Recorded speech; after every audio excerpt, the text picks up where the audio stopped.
ठीक है, अभी भी हमारे पास थोड़ा सा टाइम है, तो जल्दी से थोड़ा सा रिलैक्स हो जाओ। 1-1.5 मिनट, 1.5 90 सेकेंड्स अबाउट आप टाइम ले लो। 90 सेकेंड्स के अंदर अंदर आप अपने नोटबुक, पेन, पानी जो भी है उसको अपना टेबल पे आराम से रख लो, बिल्कुल कंफर्टेबल हो जाओ। देन फिर हम स्टार्ट करने वाले हैं। ठीक है, तो आज की क्लास काफी इंपॉर्टेंट होगी, यूनिट एंड डायमेंशन, जो कि काफी इंपॉर्टेंट चैप्टर है रिगार्डिंग जेई एग्जाम्स, या अगर हम अदर एग्जाम्स की बात करें उनके में भी जे यूनिट एंड डायमेंशन से बहुत जी आते हैं। सर। हाँ यस सर। सर इनका यूनिट डायमेंशन तो बैच 1 के साथ चलेगा ना, तो इनका वेक्टर ही कंटिन्यू करोगे ना सेफेट तो आप? एक्चुअली सर राजू सर भूल ने गए क्या? कंबाइंड लेने को बोला था।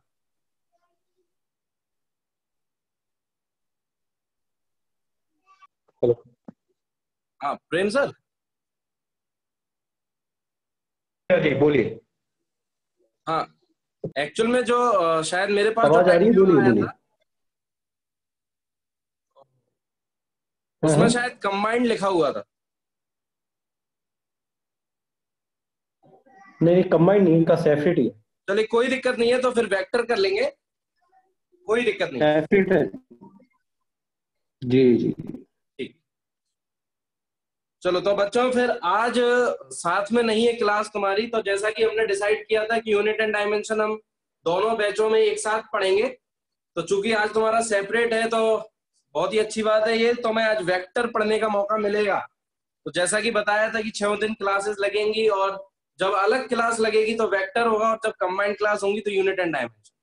तो आज हम वेक्टर जहां पर हमने छोड़ा था वहां से स्टार्ट करने वाले। ठीक है, तो जो वेक्टर्स के पेजेस थे जिसमें हमने टाइप्स ऑफ वेक्टर्स देखेंगे आज, वो निकालना है सभी लोग।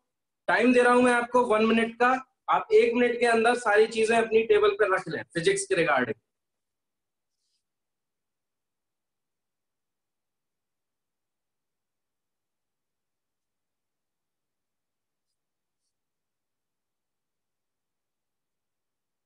सर आपने वेक्टर के क्वेश्चन दिया था कुछ दिनों पहले, जब मतलब कि वेक्टर शुरू हो रहा था। हाँ हाँ, तो वो हम डिस्कस करेंगे आज, बिल्कुल। Okay sir.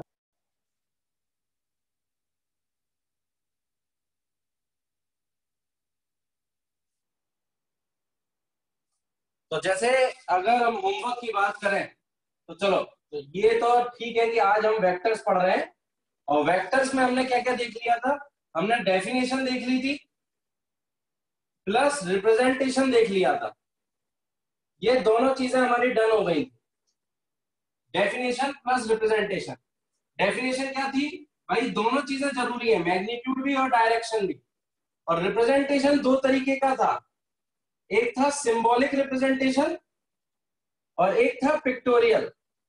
सिंबॉलिक रिप्रेजेंटेशन में हम क्या करते थे, ऊपर एरो लगाते हैं, और पिक्टोरियल रिप्रेजेंटेशन में एरो से ही हम वेक्टर को रिप्रेजेंट करते हैं। तो ये जो लेंथ होती है ये मैग्नीट्यूड बताता है, लेंथ बताता है मैग्नीट्यूड, और हेड बताता है डायरेक्शन। तो this is head and this is tail. ठीक, फिर हमने कुछ प्रॉपर्टीज देख ली थी,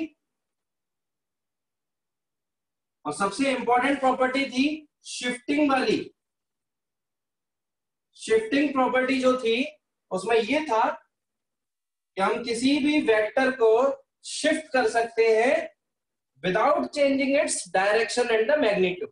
तो हम इस वेक्टर को यहां शिफ्ट कर सकते हैं without changing its direction and magnitude. तो ये शिफ्टिंग प्रॉपर्टी थी। और ये कौन से वेक्टर्स होने चाहिए, दीज आर फ्री वेक्टर्स। तो फ्री वेक्टर्स के लिए शिफ्टिंग प्रॉपर्टी लग सकती है। फिर हमने दूसरी देखी थी angle, angle between the vectors, और इसमें हमने पढ़ा था कि या तो टेल टू टेल कंडीशन हो या फिर हेड टू हेड।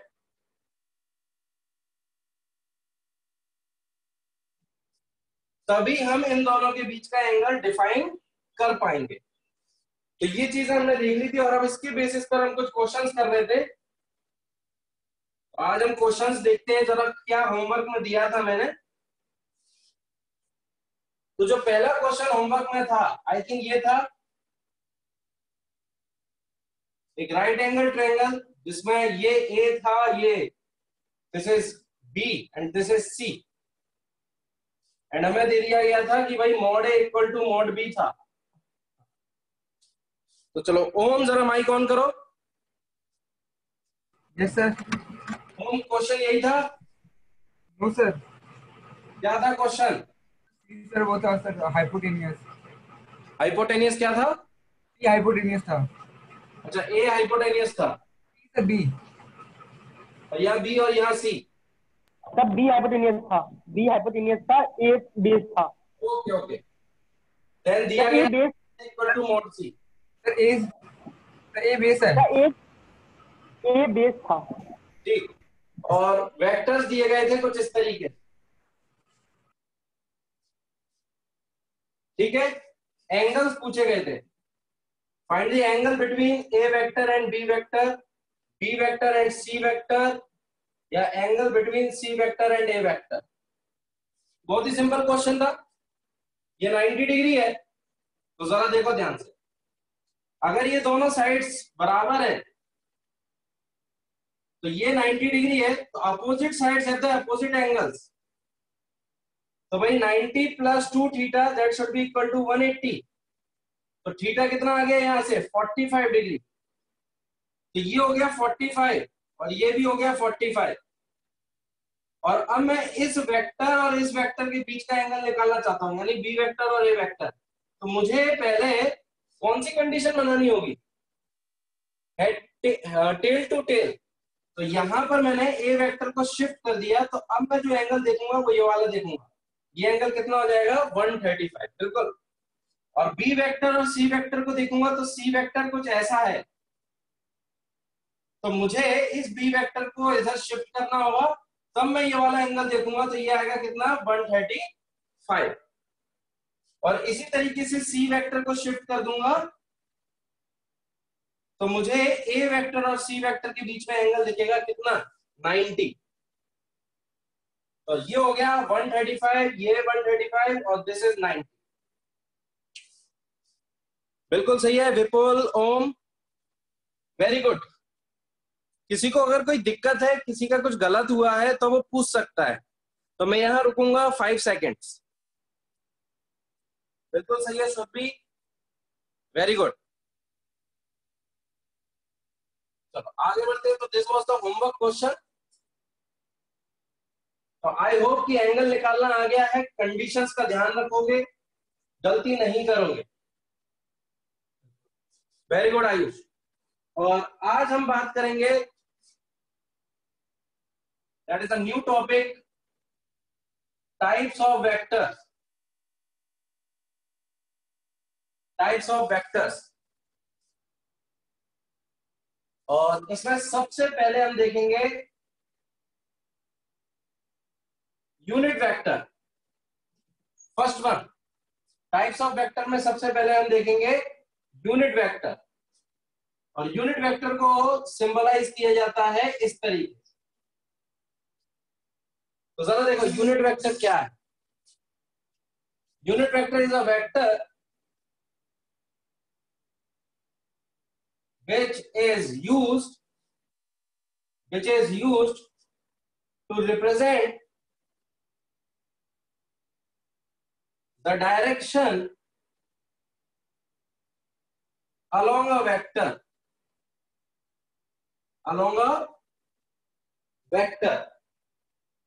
ठीक। its magnitude is unity means 1, ठीक। तो जरा ध्यान से देखो, if a is a vector, ठीक है, then the direction along the a vector is given by its unit vector, ठीक है। ये यूनिट वेक्टर है, which can be written as, या फिर which can be calculated as A का unit vector that is equal to A vector divide by magnitude of the A.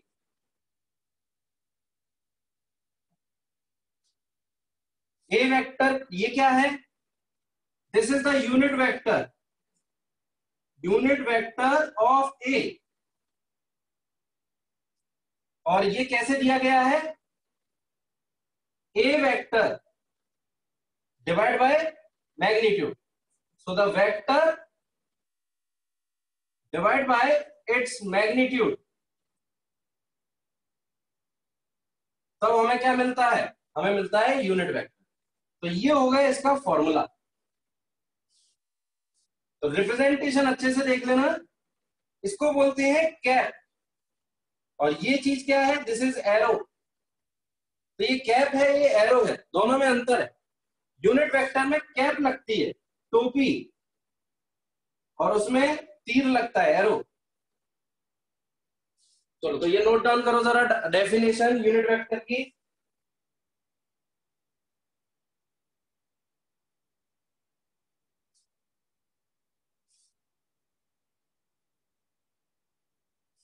Very good. तो याद रखना यूनिट वेक्टर का use कहां होता है? यूनिट वेक्टर का यूज होता है to represent the direction along a vector. जैसे ए वेक्टर के अलोंग मुझे डायरेक्शन चाहिए, तो वो डायरेक्शन कौन देगा? वो देगा यूनिट वेक्टर। किसका? ए का यूनिट वेक्टर। और ए का यूनिट वेक्टर कैसे निकालेंगे? उसी वेक्टर को डिवाइड कर देंगे उसके मैग्नीट्यूड से।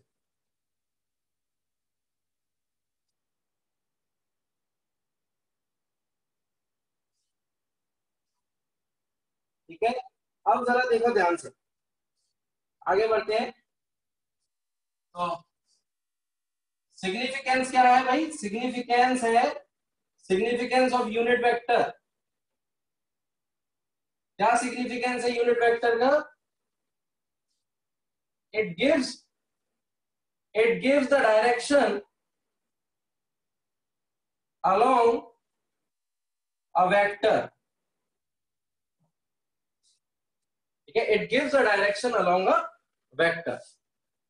तो कई बार क्या होता है कि हमें कोई डायरेक्शन रिप्रेजेंट करनी होती है। मान लो कोई वेक्टर है, कुछ इस डायरेक्शन में वेक्टर है, तो मुझे अगर इसका मैग्नीट्यूड पता है कि भाई इसका मैग्नीट्यूड 5 न्यूटन है, तो मैं इस ए वेक्टर को कैसे बना सकता हूं? ए वेक्टर को बना सकता हूं मैं ऐसे, magnitude of A vector into direction of A vector.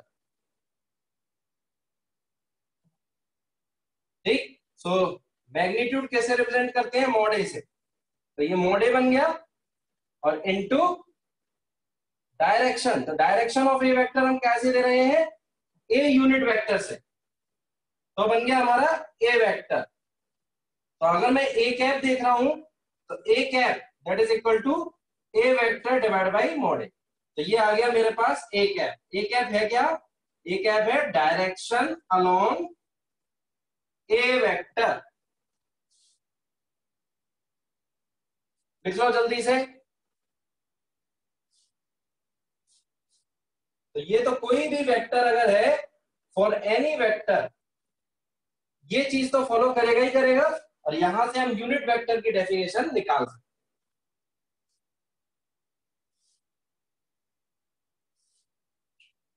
5 seconds for noting down. किसी को कोई डाउट है तो पूछ सकता है। चलो very good.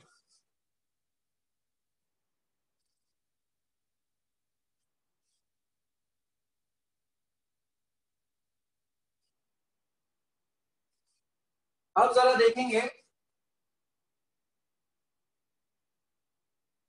Fundamental unit vectors. Fundamental unit vectors, fundamental क्या होता है? फंडामेंटल का क्या मतलब होता है? जिनसे मिलकर चीजें बनती है।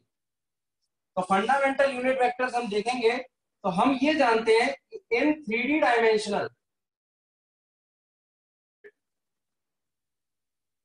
कोऑर्डिनेट सिस्टम अगर हम बनाएं, तो हम जो कोऑर्डिनेट सिस्टम बनाते हैं उसमें एक एक्स एक्सिस होती है, एक वाई एक्सिस होती है और एक होती है जेड एक्सिस। ठीक है, ये 90 डिग्रीज पर होती है सारी। ये होती है माइनस वाई एक्सिस और ये होती है माइनस एक्स और इस तरफ होती है माइनस जेड।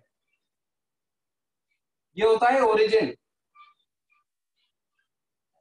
तो ये हम जानते हैं कि 3 डायमेंशनल वर्ल्ड में अगर हम देखें तो हमारे पास 3 एक्सिस होती हैं जिसके थ्रू हम ये कोऑर्डिनेट सिस्टम बनाते हैं। तो अब जरा देखो ध्यान से, मुझे चाहिए फंडामेंटल यूनिट वेक्टर्स। तो फंडामेंटल कौन कौन से? एक डायरेक्शन कौन सी है? Along x. एक डायरेक्शन कौन सी है? Along Y. और एक डायरेक्शन है अलोंग जेड। इन 3 डायरेक्शंस की मदद से मैं कोई भी डायरेक्शन रिप्रेजेंट कर सकता हूं।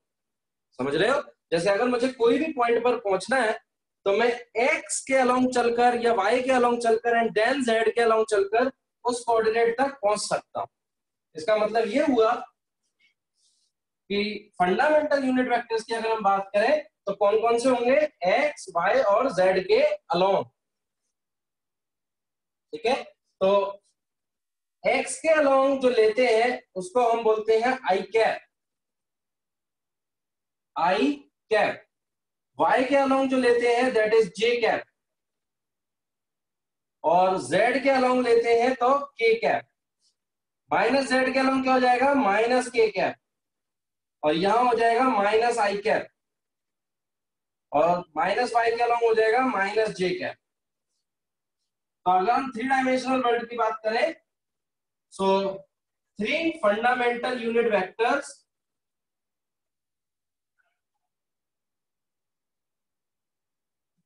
पहला है अलोंग एक्स एक्सिस जिसको हम लेते हैं आई कैप। और यूनिट वेक्टर है तो मैग्नीट्यूड कितना हो गया? 1। दूसरा देखेंगे अलोंग वाई एक्सिस, ये क्या हो गया? जे कैप। कैप है, ध्यान रखना। तो कैप है तो यानी यूनिट वेक्टर है तो मैग्नीट्यूड कितना होगा? 1। Third along Z axis that is K cap. बॉर्ड के कैप कितना हो गया? 1। ठीक है, and with the help of these 3 dimensional unit vectors we can represent any vector. So these are the fundamental unit vectors. ठीक है, जरा लिख लेंगे इन सब चीजों के बारे में। लिख लो जल्दी से।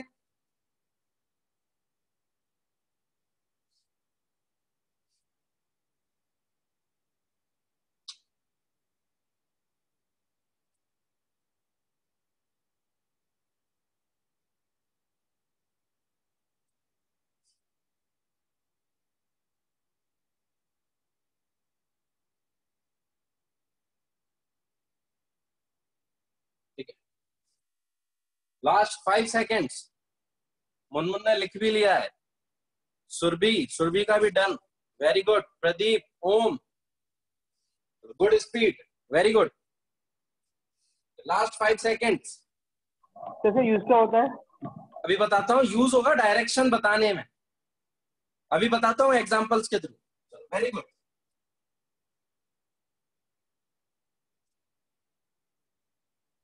देखो जरा ध्यान से। Example, if the force is applied of 5 Newton along east या along positive x axis जिसको हम ईस्ट भी बोलते हैं, then its vector representation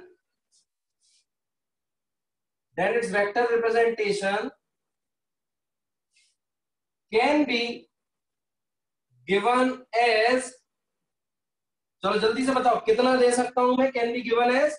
अगर हम एक्स एक्सिस ये बना लें, वाई ये है, माइनस एक्स ये है, माइनस वाई है, ईस्ट डायरेक्शन भी है। ठीक है, this is north, this is west and this is south. तो अगर हम फोर्स का मैग्नीट्यूड जानते हैं कि भाई कितना लग रहा है, 5 न्यूटन लग रहा है, और किस तरफ लग रहा है, along positive X axis, then its vector representation can be given as, force का वेक्टर किस किस से बनता है, मैग्नीट्यूड ऑफ फोर्स से बनेगा इनटू डायरेक्शन से बनेगा। तो मैग्नीट्यूड ऑफ फोर्स कितना है भाई 5, और डायरेक्शन हम कैसे दे रहे हैं, आई कैप की मदद से। तो फोर्स का जो वेक्टर बना वो क्या बन गया, 5 आई कैप। तो हमने डायरेक्शन किससे रिप्रेजेंट की है, हमने यूनिट वेक्टर की मदद ली है डायरेक्शन रिप्रेजेंट करने के लिए। तो मैंने आपको पहले भी बताया था यूनिट वेक्टर्स का सिग्निफिकेंस होता है टू रिप्रेजेंट द डायरेक्शन, ठीक है। बाकी मैग्नीट्यूड तो ये 5 बता रहा है, पर आई कैप क्या बता रहा है, आई कैप शो कर रहा है कि डायरेक्शन कौन सी है, एक्स एक्सिस है। तो ठीक है, और इसी तरीके से अगर हम सेकंड एग्जांपल ले लें, मान लो एग्जांपल 2 लेता हूं मैं, एग्जांपल 2 लेता हूं, जैसे कि वेलोसिटी इज 2 मीटर पर second along minus Y axis या फिर साउथ डायरेक्शन। तो हम इसका जो वेक्टर रिप्रेजेंटेशन है, its vector representation can be given as, जल्दी से बताओ क्या देंगे vector representation, minus Y axis की तरफ है, ध्यान रखना विपुल, माइनस नीचे की तरफ, माइनस जे कैप। बिल्कुल। तो देखो 2 तो हो गया इसका मैग्नीट्यूड, और डायरेक्शन कौन सी हो गई, माइनस जे कैप, बिल्कुल सही है।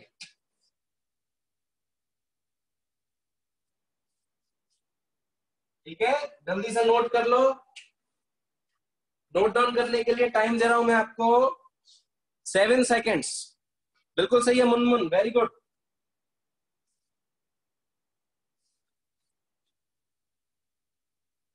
क्या बात है, बहुत जल्दी लिख रहे हो, देखना कुछ छूट ना जाए। मैं कभी भी किसी की नोटबुक मंगाऊंगा और मैं चेक करूंगा कि जितना हम क्लास में कवर करते हैं वैसा ही लिख रहे हो या छोड़ रहे हो कुछ। सर तो मैं चाहूंगा कि आप अपने नोट्स बहुत अच्छे से बनाएं, क्योंकि यही काम आएंगे लास्ट में। सर हाँ, अगर सर ये नॉर्थ और ईस्ट के बीच में हो तो फिर क्या होगा?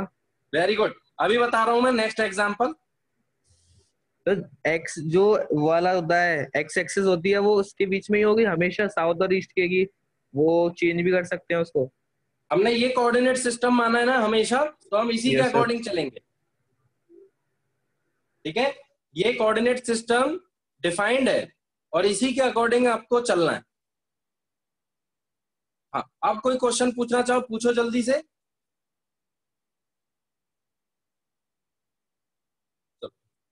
तो आगे बढ़ता हूं।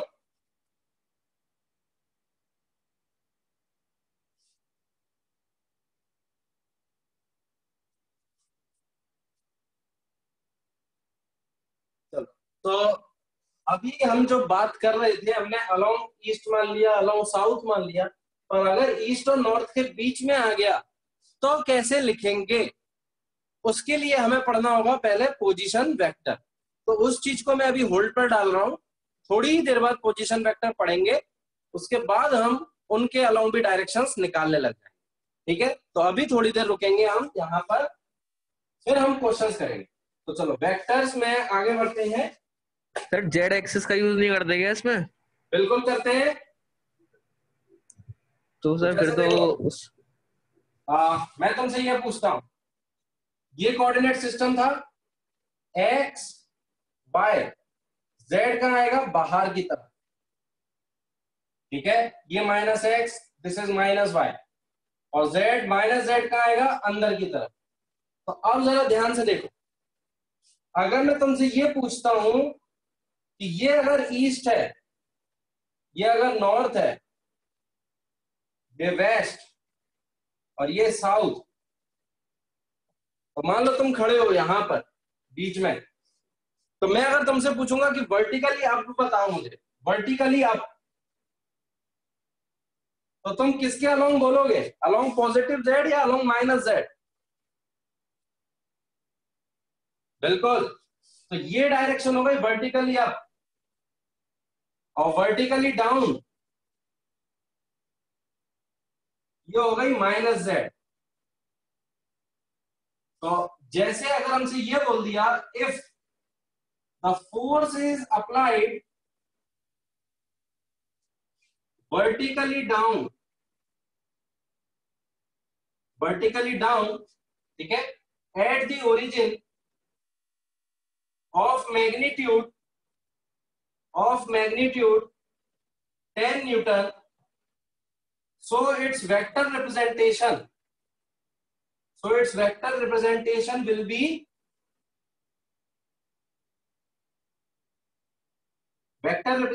be कैसा हो जाएगा? जो फोर्स का वेक्टर है वो हो जाएगा, बताओ जल्दी से, वेरी गुड, -10 k कैप, या फिर मैं ये कहूं कि 10 तो मैग्नीट्यूड हो गया और डायरेक्शन हो गई -z एक्सिस।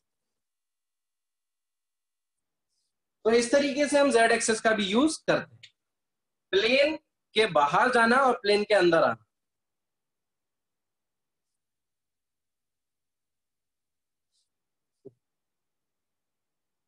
चलो तो ये लिख लिया सभी ने। लास्ट 5 सेकंड्स दे रहा हूं मैं लिखने के लिए और समझने के लिए। किसी को डाउट है तो पूछ सकता है।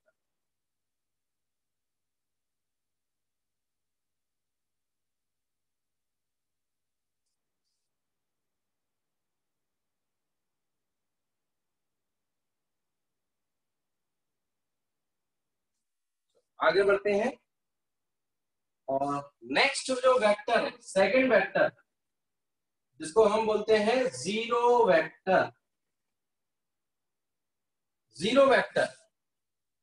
चलो जरा दिमाग लगाओ, जीरो वेक्टर को दूसरा भी नाम देते हैं, दैट इज नल वेक्टर। और दिमाग लगा के बताओ जीरो वेक्टर मतलब क्या होना चाहिए?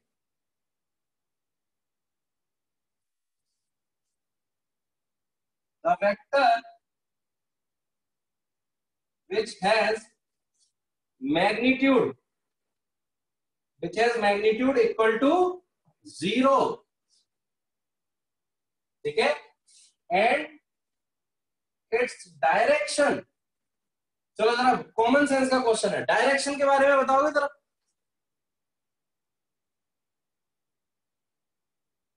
डायरेक्शन के बारे में कमेंट करो, क्या डायरेक्शन होगी जीरो वेक्टर की? विपुल ने बोला है आर्बिटरी, श्रेय ने बोला है अनडिफाइंड। बिल्कुल सही, डायरेक्शन इज अनडिफाइंड। क्यों? क्योंकि बहुत सिंपल सी चीज है, जीरो वेक्टर मतलब क्या? कोई लेंथ ही नहीं होगी, एक पॉइंट भी छोड़ो तुम, पॉइंट से भी छोटा पॉइंट, जितना तुम छोटा सोच सकते हो। तो अब मुझे बताओ मैं हेड का बनाऊं इसका? बिल्कुल, इसका हेड ही नहीं बन सकता क्योंकि इसका मैग्नीट्यूड क्या है? 0। तो डायरेक्शन कैसे बोलेंगे हम? जिससे डायरेक्शन इज अनडिफाइंड। सर इसकी तो कोई एप्लीकेशन ही नहीं हुई। क्या हो गया? तो सर मतलब इसका तो कोई यूज ही नहीं हुआ, एप्लीकेशन ही नहीं, मतलब इसकी कोई यूज कहाँ होता है जरा देखो ध्यान से, यूज कहाँ होता है? बहुत सिंपल सी चीज, when a vector is added with its negative, ठीक है, तो हमें क्या मिलेगा? with its negative of itself we get a vector which is zero vector. तो देखो जरा ध्यान से, अगर ए वेक्टर में माइनस ए वेक्टर जोड़ोगे तो वेक्टर में से वेक्टर गया है तो वेक्टर ही मिलना चाहिए। तो वो हम जीरो तो नहीं बोल सकते क्योंकि भाई था तो वेक्टर में से वेक्टर गया है तो वेक्टर ही मिलेगा। तो फिर वेक्टर मिलेगा तो कौन सा वाला मिलेगा? जीरो वेक्टर मिलेगा। तो ये जीरो वेक्टर का यूज क्या बता रहे हैं कि हम कोई भी वेक्टर का अगर एडिशन या सब्ट्रैक्शन करें और वो हमें जीरो मैग्नीट्यूड दे रहा है तो फिर एक्चुअल में हम कर क्या रहे हैं? वेक्टर का वेक्टर में सब्ट्रैक्शन कर रहे हैं, तो हमें वेक्टर ही मिलना चाहिए। तो मैं अगर ऐसा लिख दूंगा ना तो दिस इज रॉन्ग। क्योंकि वेक्टर में से वेक्टर गया तो वेक्टर ही मिलना चाहिए। A vector minus A vector that is zero vector, और ये बिल्कुल सही।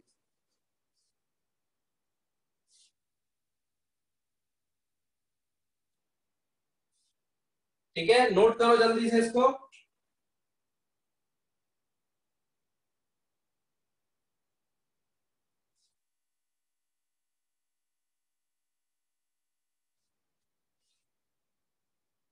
बिल्कुल सही, ठीक है।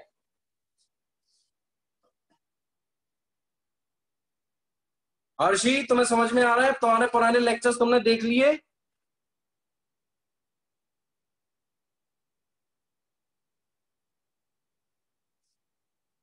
चलो, वेरी गुड हर्षी। कोई भी डाउट्स वगैरह आया करे तो तुम शेयर कर सकते हो। अब जरा जीरो वेक्टर के बारे में और कहानी सुन लेते हैं थोड़ी सी। अब देखो, मैं आपसे पूछता हूं, मुझे आप आंसर क्या दोगे? अगर अगर मैं ये बोलूं द एक्सेलरेशन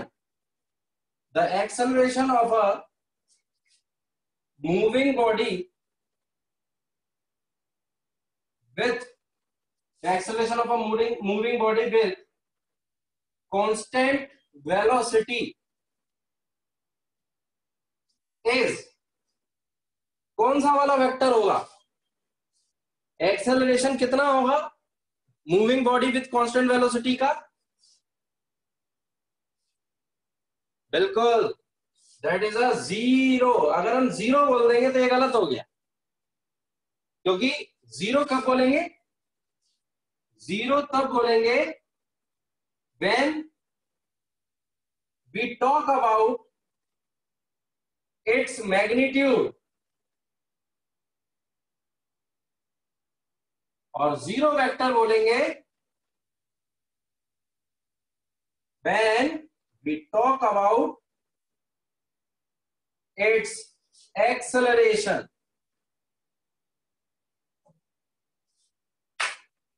बिल्कुल, एक्सेलरेशन कैसी क्वांटिटी है? एक्सेलरेशन एक वेक्टर क्वांटिटी है। तो फिर वेक्टर को तुम जीरो नहीं बोल सकते, क्या बोलना पड़ेगा? जीरो वेक्टर बोलना। तो ये पढ़ने का तरीका होता है, आप चीजों को अपने हिसाब से नहीं मोल्ड कर सकते कि भाई मैं जीरो बोल देता हूं तो चल जाएगा, नहीं चलेगा, जीरो वेक्टर बोलना पड़ेगा। ठीक है, तो ये चीजें आपको ध्यान रखनी है। और अब मैं जैसे कुछ प्रॉपर्टीज लिखवा रहा हूं, प्रॉपर्टीज ऑफ जीरो वेक्टर। तो पहली प्रॉपर्टी, अगर मैं ए वेक्टर प्लस जीरो वेक्टर करूंगा तो क्या मिलेगी? ए वेक्टर ही मिलेगा। या फिर ए वेक्टर में से जीरो वेक्टर घटा दो, क्या मिलेगा? ए वेक्टर ही मिलेगा। ठीक है,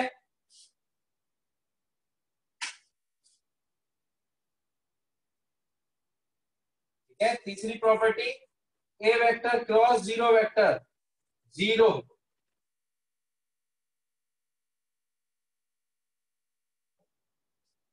नोट डाउन कर लो जल्दी से, और फोर्थ भी यही लिख लो।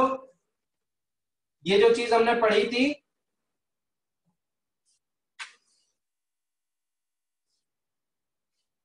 तो ये है जीरो वेक्टर की कहानी। नोट डाउन करो जल्दी से, टाइम दे रहा हूं मैं आपको 10 सेकेंड्स।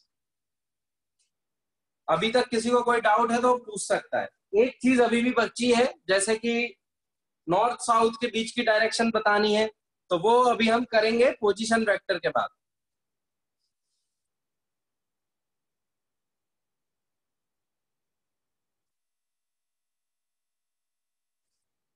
आगे बढ़ते हैं और नेक्स्ट जो वेक्टर है वो पढ़ते हैं।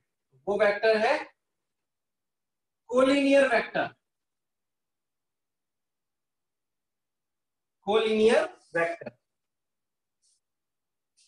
ठीक है। थोड़ा और ऊपर से लिख लेता हूं मैं, जगह बची हुई है हमारे पास।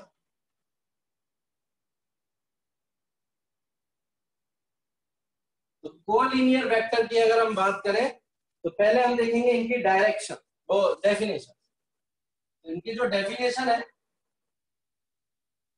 द वेक्टर्स, ठीक है, the vectors which lie on the same straight line, which lie on the same straight line are called collinear vectors. Are called collinear vectors. Example, ये A वेक्टर है और ये B वेक्टर. A वेक्टर और B vector collinear vectors हैं. क्यों? क्योंकि ये same line पर लाई कर रहे हैं. A vector and B vector are said to be collinear because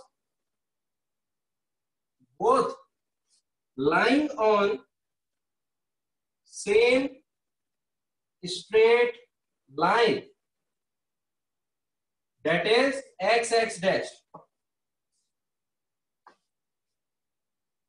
lies on x axis नहीं बोल रहे हैं हम. कोई भी लाइन है यार. मान लो पीपी डैश है. लो पीपी डैश कर लो, जो भी इच्छा है तुम्हारी. हमने नाम दे दिया ना.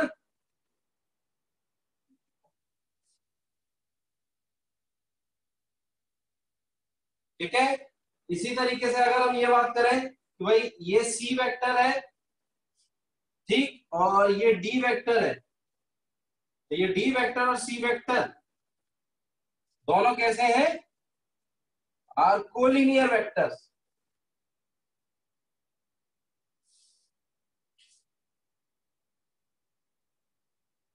नोट डाउन करो जल्दी से. तो एक ही लाइन पर लाई करने वाले वेक्टर्स को हम क्या बोलते हैं? Collinear vectors. Collinear, same line को शेयर करने वाले वेक्टर्स. जैसे को एजुकेशन होता है ना, कोएड, बॉयज और गर्ल्स सेम एजुकेशन सिस्टम का यूज कर रहे हैं. इसी तरीके से सेम लाइन का दोनों वेक्टर्स यूज करता है.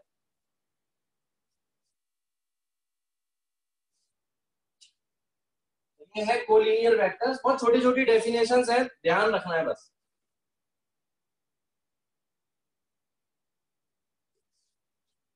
ठीक. अब हम देखेंगे fourth one, parallel vectors. And fifth one भी मैं यही बता रहा हूं, एंटी पैरेलल वेक्टर्स. ठीक है. कई बार पैरेलल को ऐसे रिप्रेजेंट करने को देख सकते हो, और एंटी पैरेलल कई बार ऐसे भी देखते हैं कि भाई पैरेलल पैरेलल पैरेलल बना दो और फिर बोल दो कि भाई ये नहीं है पैरेलल. ठीक है. तो कई बार ये सिंबल भी यूज होते हैं. तो पैरेलल वेक्टर्स की अगर हम बात करें, तो मैं अगर सिंपल सी चीज तुमसे बोलूं, बताओ जरा इन दोनों वेक्टर्स को हम पैरेलल बोलेंगे तो क्या डेफिनेशन होनी चाहिए? सेम डायरेक्शन बोल रहे हो. सेम डायरेक्शन होनी चाहिए, बिल्कुल. तो सेम डायरेक्शन तो इनकी भी थी.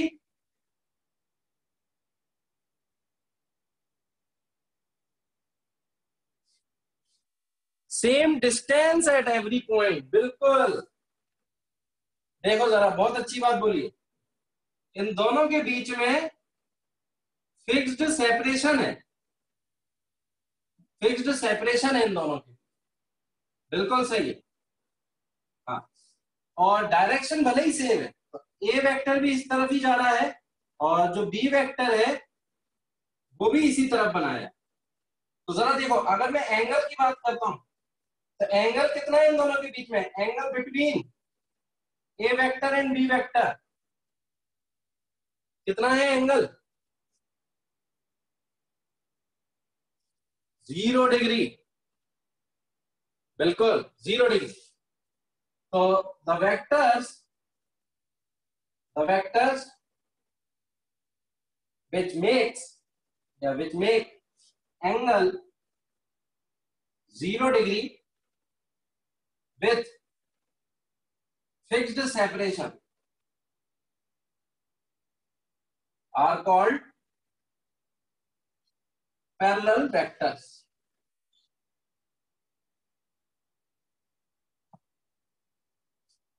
ठीक है। एंटी पैरेलल, ये बन गया ए वेक्टर और ये बन गया बी वेक्टर। अभी भी क्या है, फिक्स्ड सेपरेशन है। एंगल बता सकते हो इनके बीच में, angle between A vector and B vector कितना होगा? अपोजिट डायरेक्शन में है बिल्कुल, तो एंगल कितना हो गया? एंगल हो गया 180 डिग्री, बिल्कुल सही है। तो अगर हम डेफिनेशन देखें तो the vectors which make an angle 180 degree with fixed separation, okay, are called anti-parallel vectors. Note down करो।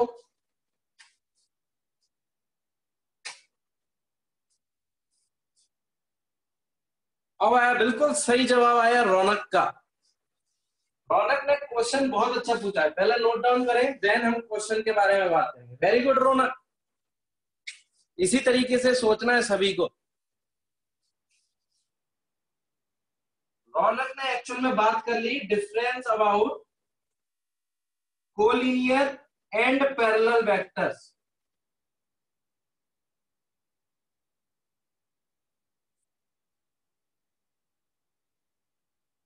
या डिफरेंस बिटवीन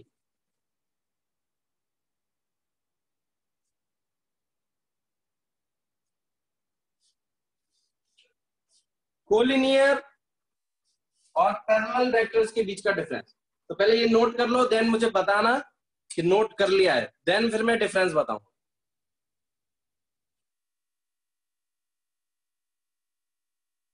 तनिष्क ने लिख लिया है, सुरभि, माधव, चलो सभी ने लिख लिया। तो अब जरा डिफरेंस के बारे में जानते हैं। तो देखो, कोलिनियर वेक्टर्स की अगर हम बात करें तो यहां ए वेक्टर ले लिया और ये बी वेक्टर, ठीक है। तो ये कोलिनियर भी है प्लस पैरेलल भी है, कोलिनियर भी है पैरेलल भी है। पर अगर हम बात करें दो वेक्टर्स ऐसे अगर ले लिए हमने, A vector and B vector, not collinear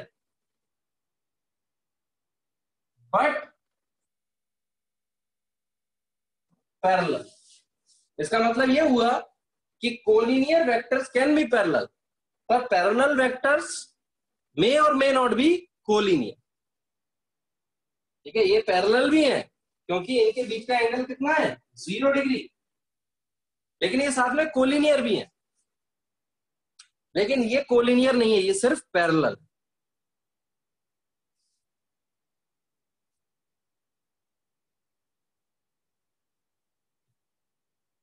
चलो तो नोट डाउन कर लो।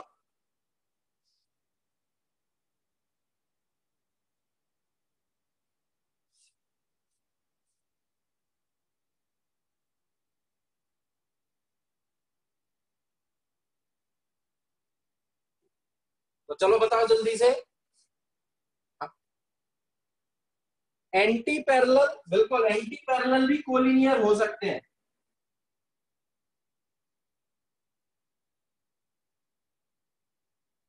एंटी पैरेलल भी कोलिनियर हो सकते हैं।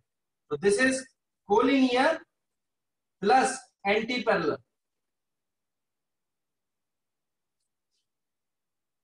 पर एंटी पैरेलल होंगे तो वो जरूरी नहीं है कि कोलिनियर हो, बिकॉज यहां पर इन दोनों के बीच का एंगल कितना है, 180 डिग्री।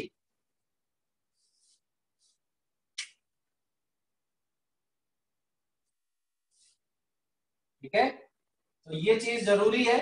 और एंटी पैरेलल अगर है तो may not be collinear, no collinear but anti parallel.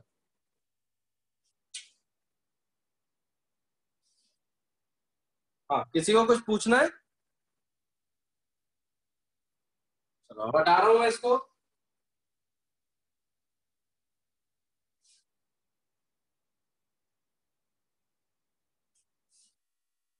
तो जरा देखो ध्यान से। एग्जाम्पल में अगर मैं बात करूं, if momentum is given as P vector is equal to mass into V vector, where P vector is momentum vector, M is the mass, and V is velocity vector. तो मुझे बताओ, यहां पर वेलोसिटी वेक्टर और momentum vector collinear होंगे या नहीं होंगे?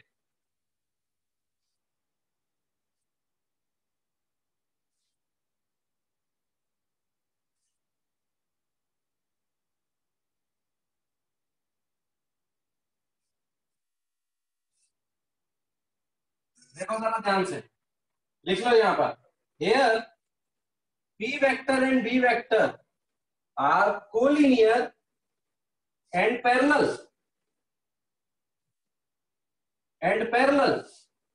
but P vector represents momentum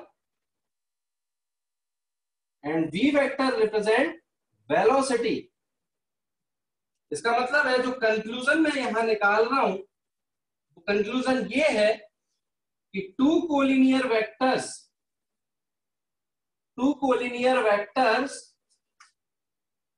may represent different physical quantities. Note down करो जल्दी से। यहां P वेक्टर और V वेक्टर कोलिनियर तो है, पैरेलल भी है, लेकिन ये बात आपको ध्यान से रखना होगा कि दोनों कोलिनियर होने के बावजूद भी अलग अलग चीजों को रिप्रेजेंट करता है। P वेक्टर मोमेंटम को बता रहा है और V वेक्टर वेलोसिटी को। सर ये आपने पता कैसे लगाया कोलिनियर और पैरेलल कैसे है? क्योंकि देखो, जिस डायरेक्शन में V होगा उसी डायरेक्शन में P होगा। Yes sir. तो बात यह है कि अगर हम M का मल्टीप्लाई कर दें V में तो क्या बन जाएगा? P बन जाएगा।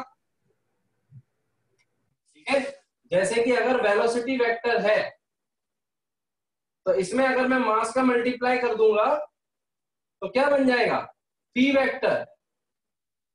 समझ रहे? तो चलो देखो जरा, इफ वेलोसिटी वेक्टर हमारा दिया है ऐसा, this is my velocity vector, so multiply by M।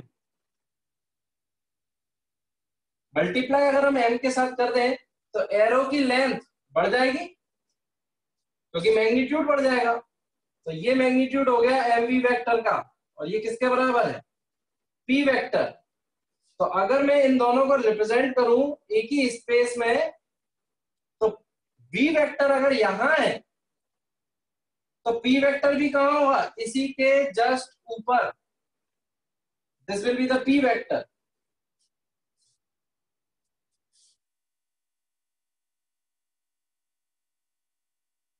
I think ये समझ में आ गया होगा।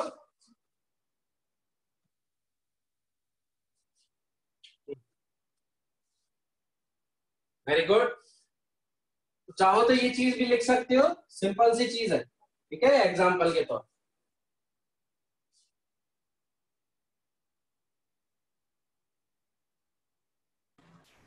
सर तो ये पैरेलल कब होगा फिर? पैरेलल तो है ही, क्योंकि दोनों सेम डायरेक्शन में है। एंगल कितना बन रहा है दोनों के बीच में? 0 डिग्री। हाँ, लेकिन ऐसे नहीं होंगे, सेपरेट नहीं होंगे। जहां पर V वेक्टर होगा वहीं P वेक्टर भी होगा।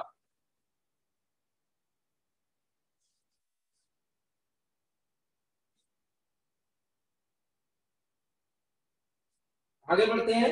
Next, fourth, equal vectors.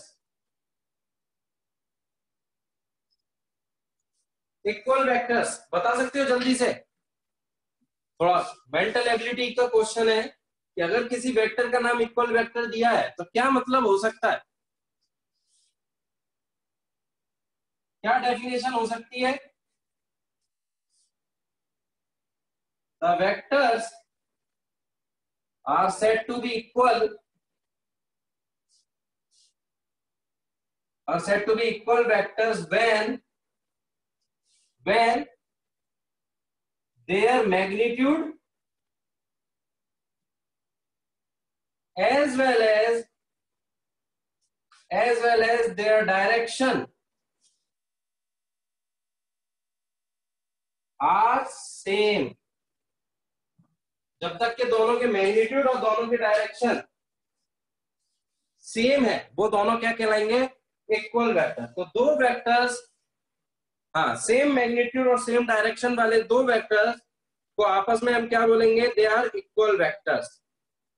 ये चीज आपको नोट डाउन करनी है डेफिनेशन में, ठीक है? और एग्जाम्पल के तौर पर हम लेते हैं, ठीक है? एक बात याद रखना, मैं अगर आपसे ये चीज पूछता हूं, जरा देखना, ध्यान लगा कि भाई मान लो कि जो फोर्स है वो 5 न्यूटन है और वेलोसिटी जो है वो 5 मीटर पर सेकेंड है, ये भी ईस्ट डायरेक्शन में है, ये भी ईस्ट डायरेक्शन में, तो क्या मैं फोर्स वेक्टर को इक्वल बोल सकता हूं वेलोसिटी वेक्टर के? कमेंट करो यस या नो। हाँ, नहीं बोल सकते। मोइनेश ने बोला नहीं बोल सकते, हर्ष ने भी बोला नहीं बोल सकते, दिशिता बोल रही है, यानी सभी बोल रहे हैं, तो सब सही होंगे, गलत तो होंगे नहीं। मुनमुन ने बोल दिया, चलो तो मुनमुन ने बोला है तो मुनमुन माइक ऑन करें। Yes sir. मुनमुन, ये बराबर क्यों नहीं होंगे? सिर्फ क्योंकि ये इनका जो एक जो उनकी यूनिट है, एक की न्यूटन और एक की मीटर पर सेकंड है।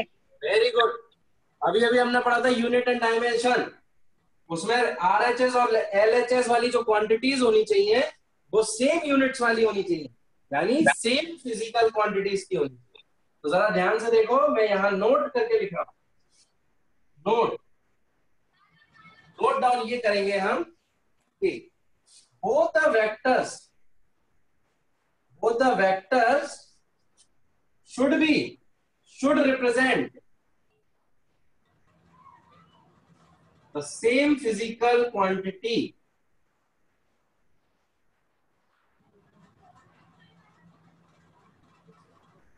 ठीक है? दोनों की जो क्वांटिटीज होनी चाहिए वो सेम फिजिकल क्वांटिटी होनी चाहिए। एग्जांपल, जैसे F1 की अगर मैं बात करूं, F1 वेक्टर दे दिया है 2i cap Newton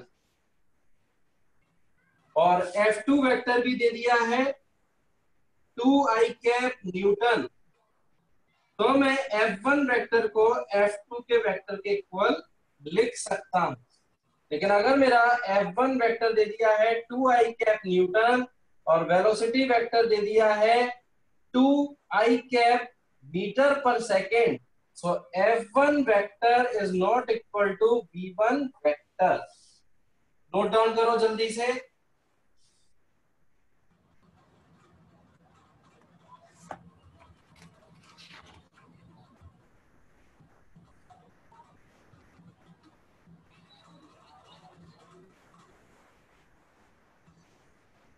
very good.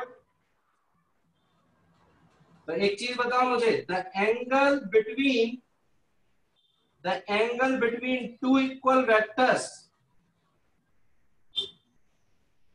कितना होना चाहिए? कितना होना चाहिए दो इक्वल वेक्टर्स के बीच का एंगल? रौनक का आंसर आ रहा है 0, तनिष्क 0, तो बिल्कुल सही हो तुम लोग, वेरी गुड। जिस तरीके से अभी आंसर्स दे रहे हो, जो एंथुसियाज्म तुम्हारा अभी है, जो फोकस अभी है, यही अगर बना रहा थ्रू आउट द 2 इयर्स जो जर्नी हमारी है, तो बहुत ही अच्छा होगा। तो अपने फोकस को, अपनी एनर्जी को, अपनी एफिशिएंसी को कभी डाउन मत होने देना। Very good Munmun. तो 0 degree for the equal vector.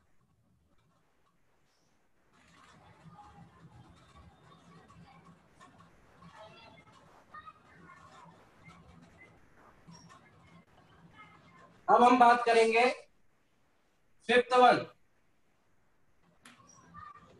Negative vectors की।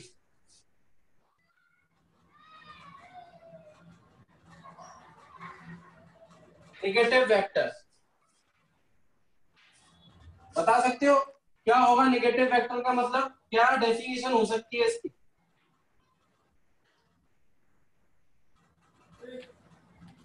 The vector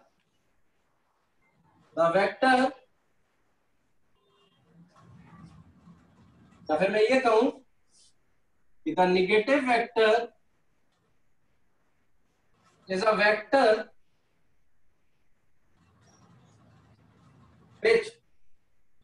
which has the same magnitude,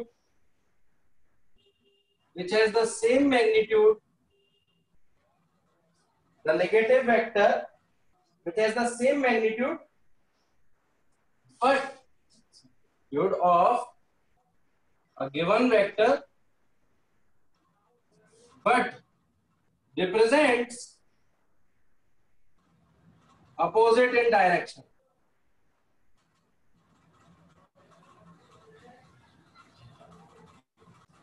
suppose करो जैसे इफ, या ये और लिख लेना नोट डालकर, both the vector and its negative vector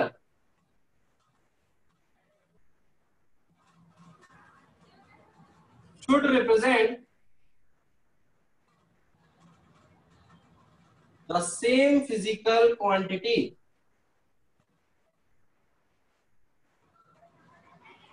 The same physical quantity.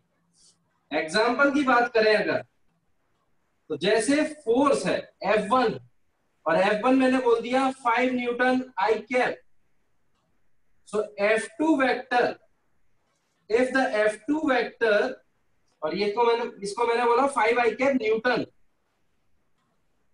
so F2, if F2 vector is a negative vector of F1, then F1 should be equal to minus, sorry, F2 should be equal to minus of F1.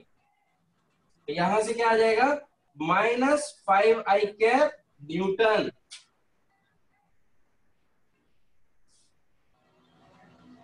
ठीक है, इसका मतलब क्या हुआ? ठीक, हाँ, तो देखो माइनस 5 आई कैप न्यूटन। तो अगर मैं यहां से देखूं तो मैग्नीट्यूड दोनों का क्या है? F1 और F2 का अगर हम बात करें, तो मैग्नीट्यूड की अगर हम बात करें तो मैग्नीट्यूड F2 और F1 का इक्वल है, पर डायरेक्शन क्या है? Opposite. And both represent, both are force. ठीक है, तो ये नोट डाउन करो जल्दी से।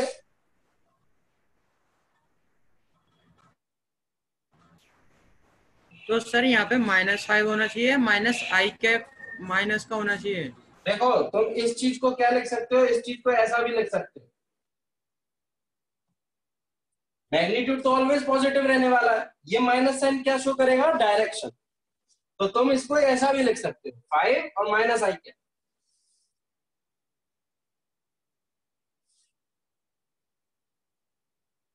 सर ये पहला वाला भी सही होगा, फिर ये माइनस के 5 आई कैप वाला? बिल्कुल सही है, दोनों सही है, दोनों सही है। अच्छा ये बताओ जल्दी से, angle between the vector and it's negative vector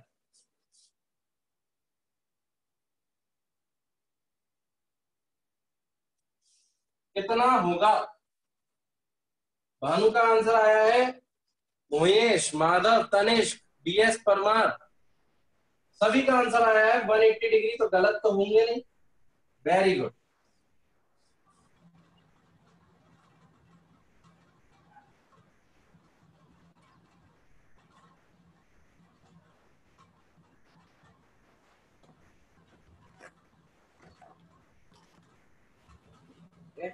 तो अब मैं कुछ और क्वेश्चंस पूछ रहा हूं, ध्यान से देखो। Some important points.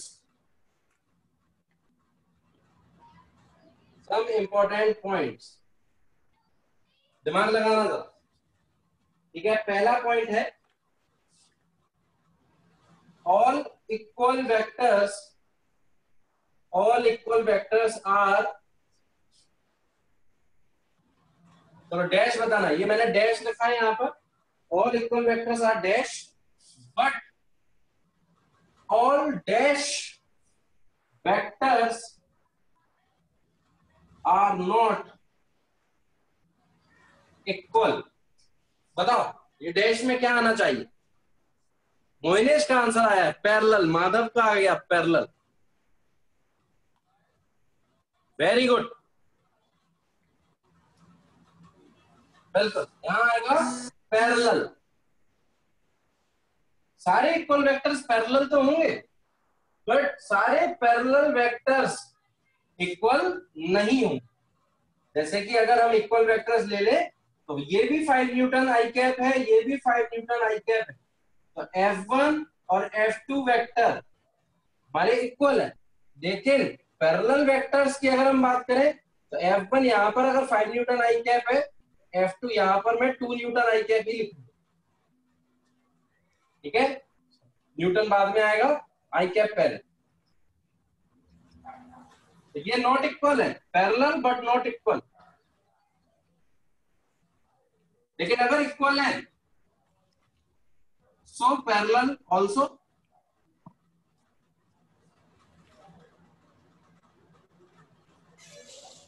ठीक, चलो अब दूसरा पॉइंट देखते हैं कितने लोग बताते हैं। all negative vectors are dash but all dash vectors are not negative vectors। Very good। Anti parallel, ठीक है, anti parallel. All negative vectors are anti parallel. मतलब अगर ए वेक्टर है तो इसको अगर मैं 2 आई कैप न्यूटन लिख रहा हूं तो माइनस ए वेक्टर क्या बनेगा? माइनस ए वेक्टर बनेगा 2 minus of I cap Newton. तो भाई ये निगेटिव वेक्टर तो है, ठीक है। तो अगर हम बात करें तो माइनस ए कैप एक निगेटिव वेक्टर है, ठीक है, एंड एंटी पैरेलल भी है, एंटी पैरेलल ऑल्सो। बट अगर मैं एंटी पैरेलल की बात करूं तो सपोज ये ए कैप है जिसको मैं 2 आई कैप न्यूटन बोल रहा हूं, और ये मेरा बी कैप है जिसको मैं 1 आई कैप माइनस के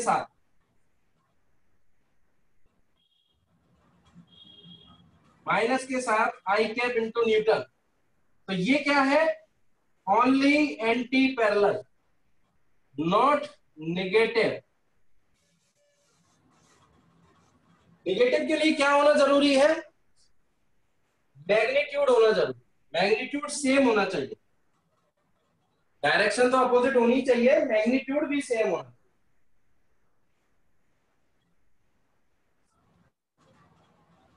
ठीक है, नोट डाउन करने के लिए या समझने के लिए 5 सेकेंड्स।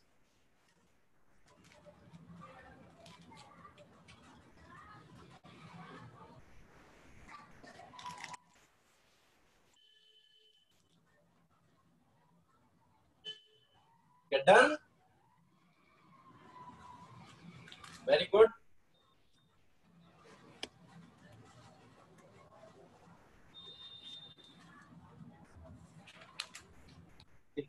अब 6th नंबर के जो वेक्टर्स हैं, कोप्लेनर वेक्टर्स। कोप्लेनर वेक्टर्स क्या बोलेंगे? कोप्लेन। कोप्लेन का मतलब एक ही प्लेन में आने वाले। तो पहले प्लेन समझ लो क्या होता है। ये एक्स एक्सिस, ये वाई, ये कौन सी है? माइनस एक्स, ये है माइनस वाई। और इस तरफ है प्लस जेड और इस तरफ है माइनस जेड।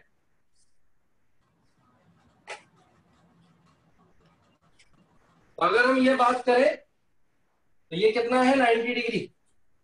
चलो अब मैं आपसे पूछता हूं, अगर हम एक्स वाई प्लेन की बात करें तो देखो एक्स वाई प्लेन कैसे बनाएंगे। ये तो हो गया पीछे की side minus Z axis. X Y plane वो प्लेन होगा जो सिर्फ एक्स एक्सिस और वाई एक्सिस को कंटेन करेगा। This is X Y plane,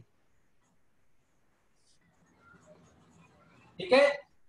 और अंशु किसी का माइक ऑन है? देवू से बात कर ले।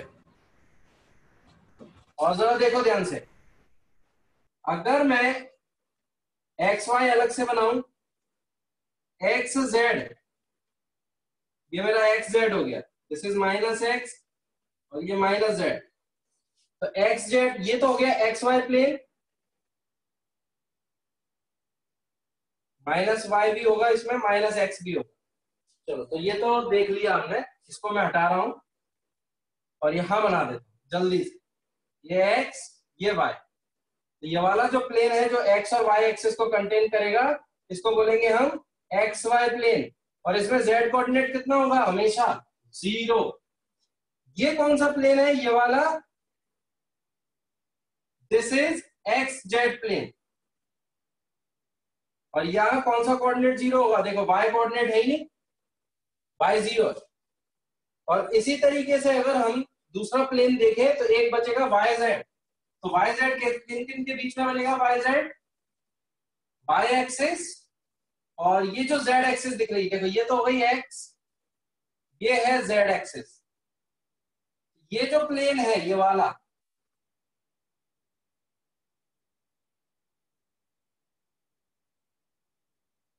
ठीक है, जो एक्स एक्सिस के परपेंडिकुलर होगा, इस पूरे प्लेन को हम कौन सा प्लेन बोलेंगे? Y Z plane. Y Z plane में एक्स की वैल्यू क्या होगी? हमेशा 0।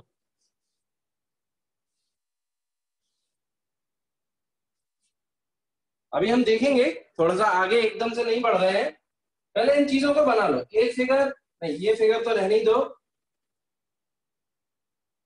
ठीक है। ये कोऑर्डिनेट सिस्टम जरूर बना लेना, क्योंकि इस कोऑर्डिनेट सिस्टम के अलावा, मतलब इस कोऑर्डिनेट सिस्टम के बेसिस पर ही सारी चीजें डिसाइड होंगी, ठीक है। तो ये बनाओ first figure, second figure, third and then fourth. चारों फिगर बनाओ जल्दी से।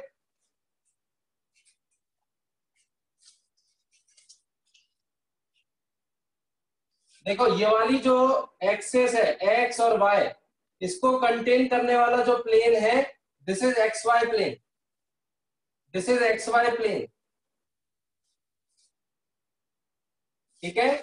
एक्स एक्सिस और जेड एक्सिस को कंटेन करने वाला जो प्लेन है, this is Z X plane, यानी एक्स जेड प्लेन। और वाई जेड प्लेन कौन सा है? ये वाला है वाई जेड प्लेन, जो वाई और जेड एक्सिस को कंटेन करे। तो देखो जरा, वाई जेड प्लेन कौन सा है? ये वाला।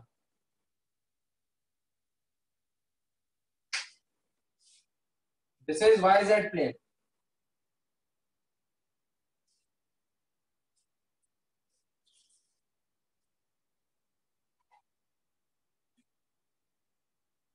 तो ये प्लेन्स के बारे में सोचना तुम्हें आना चाहिए।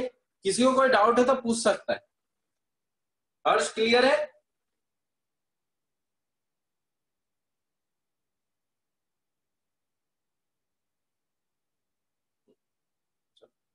लिख लिया सभी ने? बना लिए figures?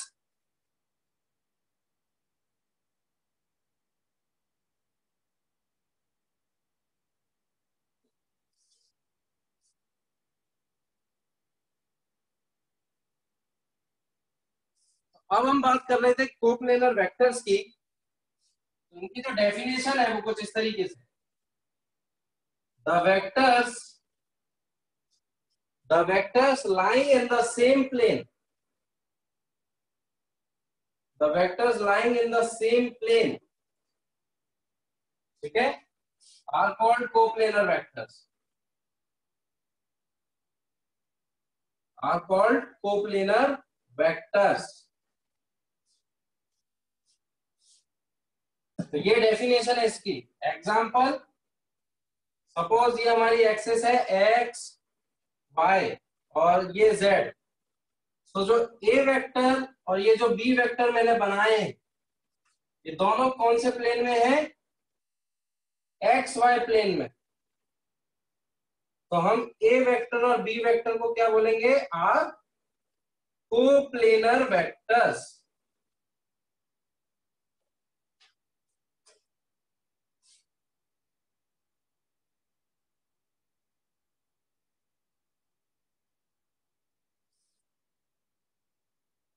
These are coplanar vectors. ठीक है. और अगर मैं एक ऐसा वेक्टर बना दूं, मान लो ये मेरी z एक्स जेड प्लेन हो गया ये वाला, ठीक है. तो ये एक्स जेड प्लेन में अगर मैं c वेक्टर बना देता हूं,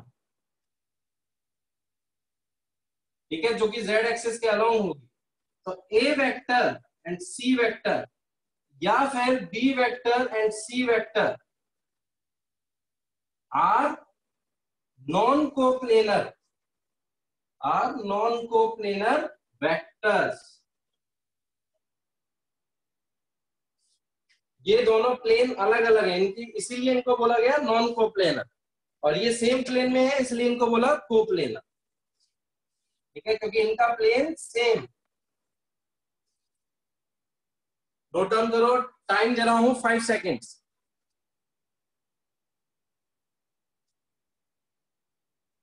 ये डेफिनेशन इसलिए जरूरी है क्योंकि क्वेश्चंस में कई बार तुम्हें मिलेगा कि the coplanar vectors A and B are this, तो तुम्हें पता तो चले कि भाई कोप्लेनर वेक्टर क्या होता है. तो इसलिए डेफिनेशंस पहले देख रहे हैं.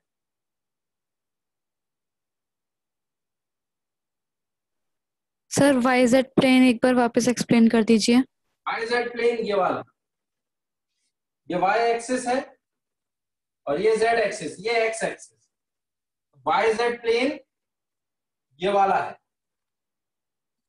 देखो जरा, ये पॉइंट कौन सा हो गया? 0,0,1. ये पॉइंट मान लो 1,1,1. ये कौन सा हो गया? ये हो गया 0,1,0. और ये पॉइंट कौन सा हो गया? 0,0,0. तो ये जो x एक्सिस है ये कैसी है? परपेंडिकुलर है इस प्लेन के. बात समझ में आ गई? ठीक है. तो जैसे दरवाजा खोल दिया, हाँ, यहां से हमने दरवाजा खोल दिया और ऐसे रख दिया. ठीक, आगे बढ़ते हैं. और नेक्स्ट जो 7th टाइप का वेक्टर है उसको बोलते हैं हम को इनिशियल या फिर कॉन्करेंट वेक्टर्स. को इनिशियल या फिर कॉन्करेंट वेक्टर्स. क्या बोलेंगे इसको? को इनिशियल का मतलब the vectors which have same originating point.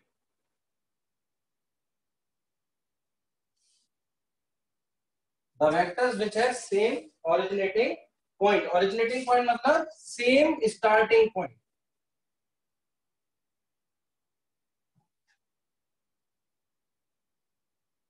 Example, एक पॉइंट ले लिया ये वाला, यहां से ए वेक्टर गया, यहीं से बी वेक्टर जा रहा है, यहीं से सी वेक्टर जा रहा है और यहीं से ही डी वेक्टर जा रहा है. तो जो A B and C D vectors हैं ये सब कैसे हैं? Are concurrent vectors, are concurrent vectors. O is the starting point. Note कर लो.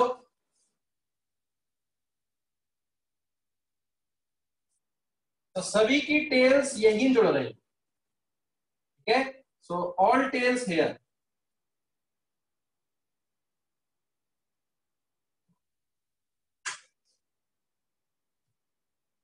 Last 5 seconds.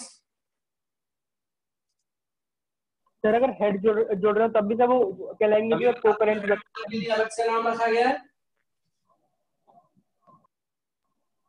ठीक है। तो ये कौन से वेक्टर्स होंगे? ये कॉन्करेंट तो होंगे पर ये फिक्स्ड भी होंगे।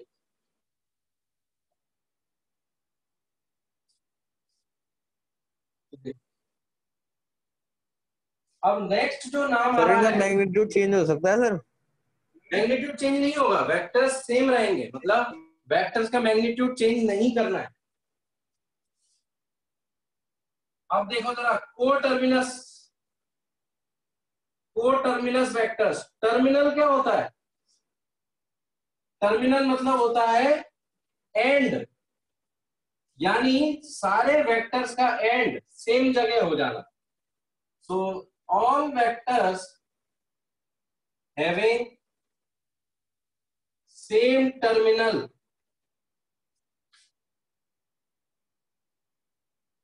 पॉइंट। जैसे एग्जांपल, ये ए वेक्टर हो गया, ये बी वेक्टर हो गया, ये सी वेक्टर हो गया, सारों के हेड एक जगह मिल रहे हैं ओ पर। तो यहां पर all heads are meeting at O. तो यहां पर हम क्या बोलेंगे? A vector, B vector and C vector are कोटर्मिनस।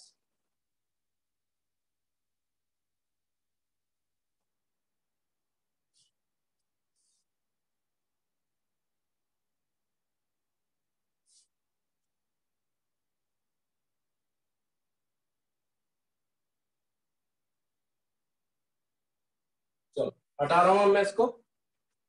Last 5 seconds.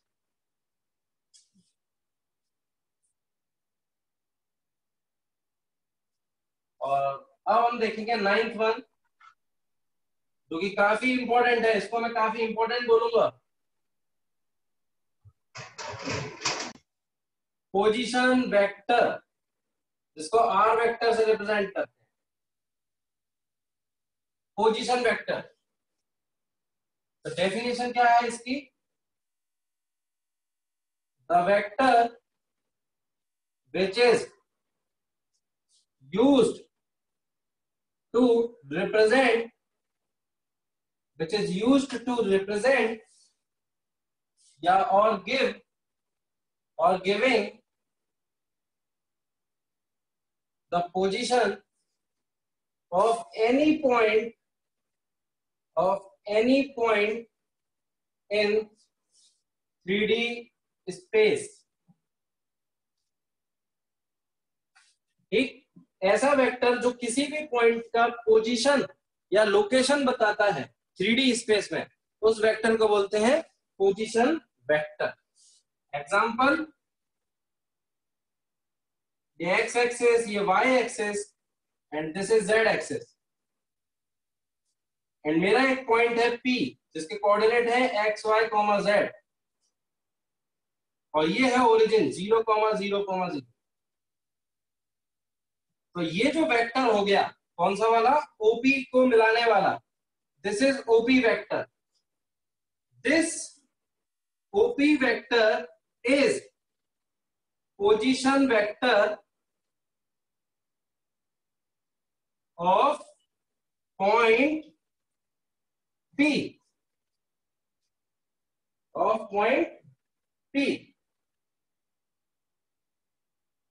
ठीक है, विथ अ रेफरेंस, या फिर ये कहूंगा कि by taking a reference at origin, by taking a reference at origin। तो पहले ये नोट करो, पहले पोजीशन वेक्टर की डेफिनेशन।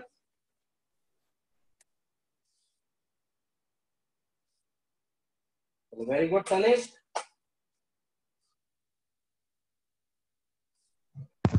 हेलो। Yes sir. जी सर, प्रेमियर। Yes sir. सर पॉसिबल है इनको भी हम लोग होमवर्क दें? पॉसिबल सर है अभी अभी? वेक्टर में तो नहीं मिलेगा, लेकिन इन्हें यूनिट एंड डायमेंशन में मिल सकता है। हाँ तो सर कोई भी आप 5 स्टूडेंट को आज डिसाइड करके फिर बिल्कुल रेगुलर में 5-5 देते रहेंगे ठीक है सर, ठीक या? ठीक। ठीक है सर, अभी ओके देता हूँ 5 मिनट ओके। में। तो ये लिख लिया सभी ने? अब कोई डन नहीं बोलेगा, हाँ, क्योंकि अब होमवर्क मिलने वाला है। चलो मत बोलो डन। अब मैं जरा नाम लिख रहा हूं।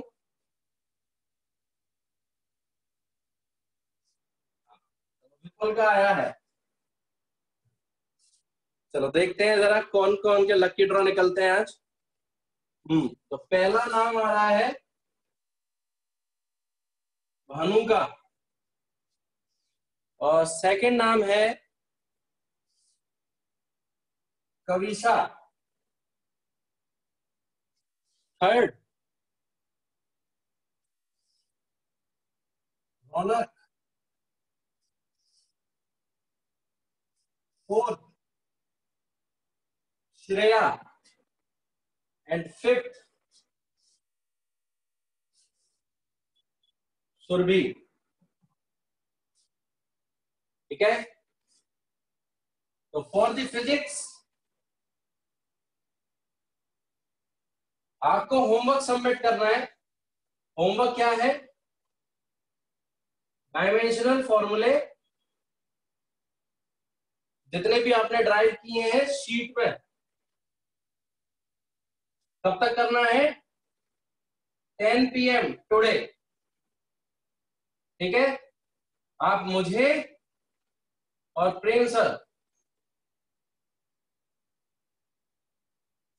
दोनों को दोगे, सबमिट करो। तो नाम नोट कर लो, भानु, कविशा, रौनक, श्रेया एंड सुरभि। डायमेंशनल फॉर्मूले जितने भी है शीट में वो सारे 60 या समथिंग 80 के करीब है, वो सारे बिल्कुल 10 PM आज तक, ठीक, मुझे या फिर प्रेम सर को आपको फॉरवर्ड करना है, सबमिट करना है। तो फिर मिलते हैं नेक्स्ट क्लास में।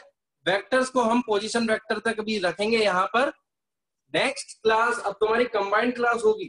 ठीक है, अगर कंबाइंड क्लास होती है तो यूनिट एंड डायमेंशन उसको हम कवर करेंगे, और बाकी ये वेक्टर भी चलता रहेगा। तो तुम्हारे ऊपर जिम्मेदारी ज्यादा है दूसरे बैच के कंपैरिजन, तुम्हें ज्यादा एफर्ट्स लगाने हैं। क्लियर? तो बहुत अच्छे से पढ़ो, टाइम बर्बाद मत करो। किसी भी तरीके की कोई भी अगर तुम्हें सपोर्ट की जरूरत है, प्रॉब्लम आ रही है, तो पूछो, बात करो, शेयर करो। ठीक है, चलो तो फिर मिलते हैं नेक्स्ट क्लास में। ध्यान रखो, चलो, थैंक यू।